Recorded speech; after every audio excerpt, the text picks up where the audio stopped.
નમસ્કાર દર્શક મિત્રો, હું છું અસ્મિતા ઠાકોર અને આપ જોઈ રહ્યા છો પ્રકોપ ન્યૂઝ. પ્રકોપ ન્યૂઝમાં આપ સૌનું સ્વાગત છે. અમદાવાદના અસરવા વિસ્તારની જહાંગીરપુરા ગ્રામ પંચાયત હદમાં દશામા માતાના જાગરણ નિમિત્તે માનવ સેવા માટે એક ઉમદા કાર્ય કરવામાં આવ્યું.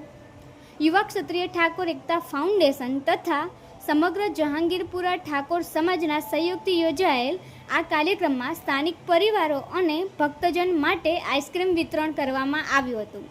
આ કાર્યક્રમનું આયોજન યુવાનોમાં એકતા, સેવા ભાવના અને માતાજી માટે શ્રદ્ધા પ્રત્યેનો ભાવ દર્શાવે છે. આ સેવા યજ્ઞની માહિતી આપ્યા માટે પ્રકોપ ન્યૂઝના વિશેષ સંવાદદાતા નિમેશ ઠાકોર, અસરવા, અમદાવાદથી. અસરવા જહાંગીરપુરમાં દશામાના જાગરણ નિમિત્તે આઈસ્ક્રીમ વિતરણ. યુવા ક્ષત્રિય ઠાકોર એકતા ફાઉન્ડેશન તથા ઠાકોર સમાજ દ્વારા ભક્તજનોની સેવામાં ઉમદા કાર્ય. સમસ્ત જહાંગીરપુરા ગામના સહકારથી યોજાયેલ માનવ સેવાની પહેલ. News reporting by Nimesh Thakor, Prakop news, Ahmedabad.